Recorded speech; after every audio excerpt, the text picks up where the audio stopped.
Okay, today we're going to learn about the Civil Rights era. This is a time after World War II when African Americans began to demand their rights and some laws changed that changed America. So, segregation. In the 1950s, the South was segregated. Blacks and whites went to different schools, restrooms, and restaurants. The purpose of segregation was to isolate the races from each other. Basically, they were trying to keep the different races apart or away from each other. So here's a picture of what segregation would look like. Here you can see a man drinking from drinking some water, and it says on the, I guess you could call it cooler here, colored. So that would mean that whites could not drink from that fountain. You can also see over here by the sides signs that tell where white men or women are supposed to go to the bathroom and where colored men or women are supposed to go to the bathroom. So everything was separated under segregation. This starts to change. In 1948, President Harry Truman desegregated the armed forces. So what that means is President Truman had the power to tell the military, you're not allowed to segregate people or keep people apart because of their race.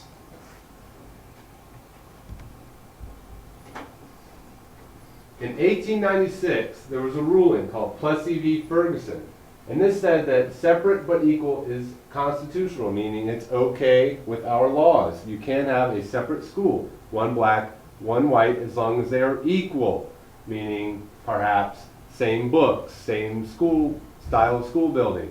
However, of course, this wasn't the way things worked out. Things were often unequal, and they were simply segregated in black and white.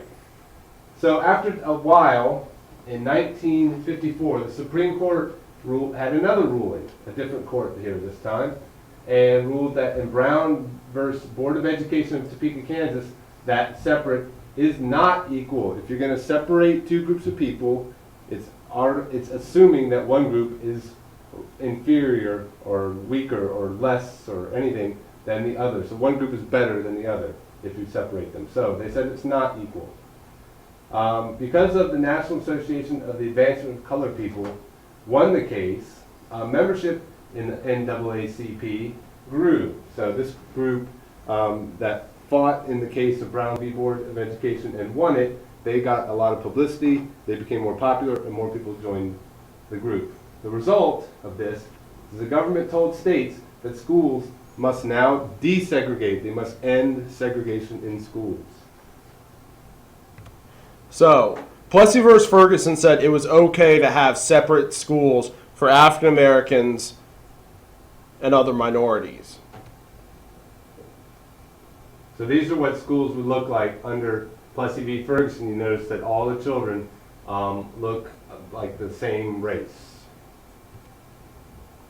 Because of Brown v. Board of Education, it said that schools could not be segregated because of race. So you start getting classes that are mixed with people of all ethnicities.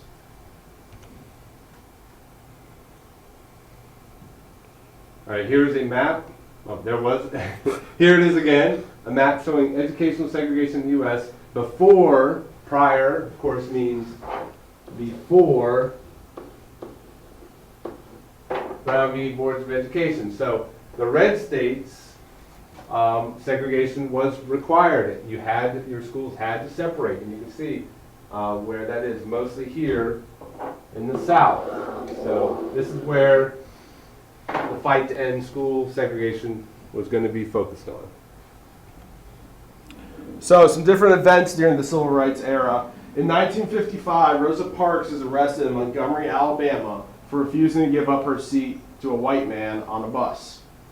African Americans led by Martin Luther King Jr. boycotted the buses. This was called the Montgomery Bus Boycott, and it helped end segregation on buses in Montgomery. There's a picture of Rosa Parks being arrested for refusing to give up her seat.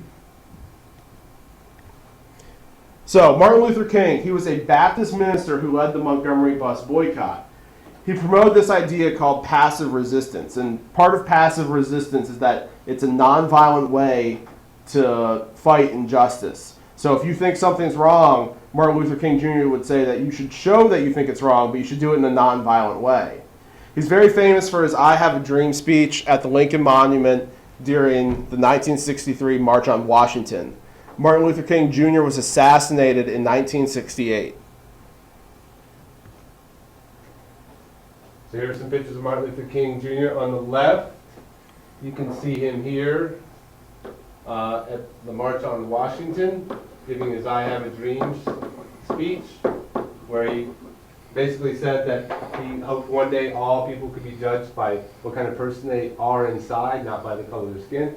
And on the right, he is meeting here with Lyndon Johnson, the president, as they're waiting for the vote to come in about the Voting Rights Act and the Civil Rights Act. So in the 1960s, college students organized sit-ins to protest segregation at lunch counters. In 1961, black and white college students called Freedom Riders rode buses together to protest bus segregation. So these were more examples of nonviolent protesting. Here's a picture of the sit-in, and you notice that they're all young men. The civil rights movement many of the people in the civil rights movement were very young. We're talking high schoolers and college students and even elementary students. So it was, in a lot of ways, it was a youth movement.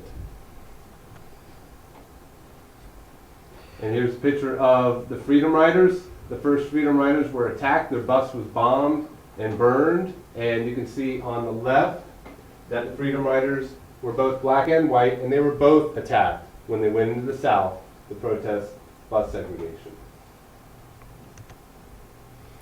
So the March on Washington supported civil rights laws.